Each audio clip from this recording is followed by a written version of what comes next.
Okay, welcome to section one of Attract Your Perfect Customer, where you're going to create your customer avatar. And this is how you're going to streamline your marketing content creation with a customer avatar. So, why should you bother to do this? And there's a very simple reason. For every hour of customer research you do, you will save at least 10 hours of time of lost productivity. You will likely save thousands, tens of thousands, hundreds of thousands of dollars. That is no exaggeration of wasted advertising, marketing the wrong program or the wrong product or the wrong message. So these are examples of if you take the time to do your customer avatar interviews and create your customer avatars, you can create extremely high converting lead magnets. Here's a couple of some of our highest converting lead magnets. You will be able to create very compelling marketing copies and funnels online that really convert. You'll be able to create high converting Facebook ads that get tons of clicks, likes, comments, and shares. You'll be able to have high converting webinars if you do this little bit of marketing research up front. And you'll be able to create unique products, programs, and services that your customers really want to buy. So, what is a customer avatar? Your customer avatar is if you took all of your customers, and specifically your highest paying customers, and you combine their commonalities into one person, what would they be like? What are their important traits that have meaning, value, that are relevant? So here's an example of a customer avatar. So when we do interviews, I have lots of customers who are authors and they want to market a book. And so this became one of my types of customer avatars. And a very important thing about having a particular type of customer is it makes it easier to get other customers. And the biggest reason why is because customers want to know that you have clients just like me. When I've talked to and interviewed over 150 customers, and I've asked the ones who converted and hired us, and I asked us why, they all say something very similar, if not exactly like, you have clients just like me, or you help people that do the same thing that I do, so you seem to really know what you're doing. Or you have customers like us, something very similar to that. Here's another example. I have lots of clients that want to speak on stages, and our coaches that want to speak on stages. So we create programs for them that serve their needs and solve their problems, and they get to say, you have clients just like me. We have lots of customers who are in the health coaching arena. And again, because we service a lot of them, we can create programs specifically for them, and they can say, you have clients just like me. So you get to do this too. And the way to start is by interviewing your customers. And I see a lot of other courses out there talking about creating your customer avatar or creating your customer persona. And what people do is they just close their eyes and imagine what it's like to be their customer. And while that's useful, it is much more important to actually interview paying customers. And the reason why is because a very common mistake we make as entrepreneurs is that we assume we know what our customers want. And I believe that this is why 98% of businesses fail. The most successful entrepreneurs, we assume we don't know what our customers want to have, and we have to ask to make sure we know. This is far more valuable than a survey. People ask all the time, hey, can we do a survey? And while surveys can be good, they do not take the place of real interviews. When you're creating your customer avatar, as you build and I put it in the words universal customer here, but it's really the customer avatar. You're looking to find the particular commonalities that make your customers uniquely similar. And we want to include only the commonalities that have meaning and value, and we want to discard the irrelevant traits. So sometimes demographics are relevant and sometimes they're not relevant. What I find entrepreneurs tend to put far too heavy a weight on demographics. Demographics are a box that you should check to figure out who your customers are. And it's the easiest thing to find to know what's their approximate age. Gender's pretty easy, location, occupation, all that stuff's pretty easy and basic. So it's really easy to find out what those are. What we also want to do is we want to discard irrelevant traits. We only want to focus on the valuable traits that have value to your marketing, because general traits that don't add value to your marketing we want to avoid. For example, if you're a health coach, if you are a health coach, it is less relevant that your customers may read Time magazine, but it's likely much more relevant that they read Dr. Oz or Dr. Mark Hyman's weight loss blog. This is where you may want to target your Facebook ads too. So we want to just focus on the relevant traits. And what I find are most important are the psychographic traits. So we've got the demographics, now we're looking at the psychographics. And what I mean by that is, what are your common customers, your high-paying clients' biggest fears and frustrations? What are the high-paying clients' common problems, the ones that they have in common, that they're trying to solve, that you're uniquely qualified to solve? What are your high-paying clients' wants, aspirations, fantasies, and desires? And then what are the words that your customers use when they communicate their problems? Because different people communicate in different ways. People who are interested in growing an online business will use different words from people who are from yoga instructors or sports lovers, and they'll use different words from tech geeks or investment geeks. And what are the common words, phrases, and sayings that your customers use that they can best relate to? And we want to focus on those unique words. Within the words, phrases, and sayings, there's usually common themes.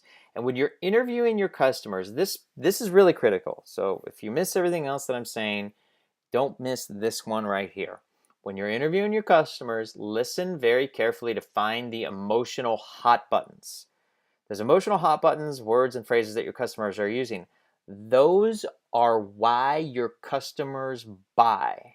So many times in an interview, if you ask a particular question and you ask it the right way, you might get a 1 or 2 paragraph answer if somebody's kind of rambling on, but there's usually only a key phrase that is the emotional hot button that will cause your customers to actually pull the trigger, pull out their credit card, and pay you money. People always buy on emotion. All sales are made on emotion. So use their highly charged emotional words in your marketing, copy, and sales. As an example, when we were doing a high-priced yoga retreat, we're doing a high-end $2,500 yoga retreat for one of our clients, Sedona Soul Adventures. We went and asked people why they need a Costa Rica yoga retreat. And they responded. Dominique says, I'm a mother of 5. I'm a full-time managing emergency shelter, and I can't breathe without a yoga, and I need a vacation so bad. Those words were some of our best email open rates when we used them as an email subject line. Tina Bauer says, I'm a new yoga teacher who's retired from nursing. I'm also a massage Reiki therapist. I love the natural healing of these practices, and I would love to bring the energy of Costa Rica home to my clients and myself. Bring the energy of Costa Rica home to my clients and myself, again, was a great subject line for emails. And Natalia Kim has daydreamings of visiting South America, and she would love to reconnect and spend time doing yoga while submerged in the atmosphere of a tropical country. My Muladhara chakra would definitely ignite. We use those words. My Muladhara chakra would definitely ignite in our copy, in our marketing copy, and it worked great. We ended up doing, I think we did, it was just under 20 sales for a total of $50,000 in sales marketing a Costa Rica yoga retreat, because we asked our customers, we listened, and we used their words. So you want to create your marketing just for your customer avatar. Create your messages, and messages could be email messages, it could be posting on your Facebook page, it could be your headline that you're going to have on your landing page. But create your messages that you will post as if you posted only for your customer avatar, just one person. And you write those messages as if they're a close, personal, trusted friend. Let your mental, emotional connection come through and your understanding of them come through.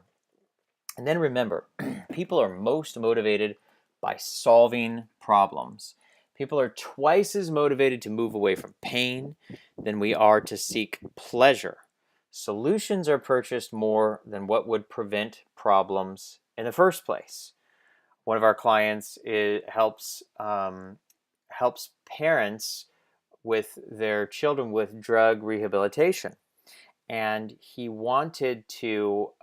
He has a whole drug rehabilitation system and service, and unfortunately, most of his clients were coming to him after major problems had happened, after the children had gotten arrested, after they've been to juvenile hall, after major problems. And he knows if he could have gotten to the parents to intervene years before, he could have prevented those problems. However, when he tried to market to those people before there were a problem, they just weren't motivated. Sadly, they had to wait until it got really painful, meaning their children went to juvenile hall or had some major issue. That was when they decided to take action.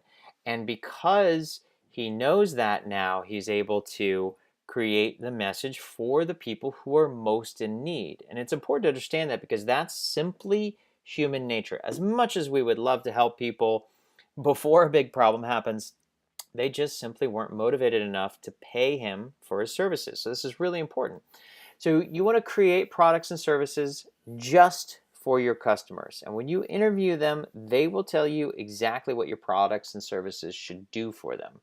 And you're going to create those unique solutions for the unique problem of your narrow niche. And to properly segment, you need to understand why a customer asked for a particular feature. The answer is usually because they have a particular problem. And the more you know about your subsegments, the more you know about how to attract that particular group to create a problem statement for each segment. And then you will end up with clients who can say, hey, you have clients just like me. So don't ever worry about going too narrow. What you want to do is you want to focus on what are your top 1, 2, or 3 highest paying client avatars. And then you can make your unique coaching programs, products, and services just for them so that they will want to buy them. On the end of this segment, it's important to remember when you are interviewing your customers, you must always ask the questions in context. If you don't, you might get irrelevant answers. So in your customer avatar spreadsheet, it's going to look something like this. Here's an example of a filled out one. But you'll see at the top, it says begin each of the following questions with when it comes to your topic. So if you teach investment advice, you don't ask people what's your number one biggest challenge. You say when it comes to choosing your investments, your stocks, bonds, and mutual funds, what's your number one biggest challenge? If you teach people how to buy investment real estate, you don't say what stresses you out the most. You say when it comes to finding income producing property, single family homes to buy, what stresses you out the most? If you help people make more money in business, you don't say what frustrates you the most. You say when it comes to starting your company and getting off the ground, what frustrates you the most? If you do not preface every single time, and I mean there's 20 questions, you need 20 prefaces. If you miss one, likely the answer will not be nearly as valuable as if you simply prefaced the question. So you'll have your customer avatar. This is your master avatar.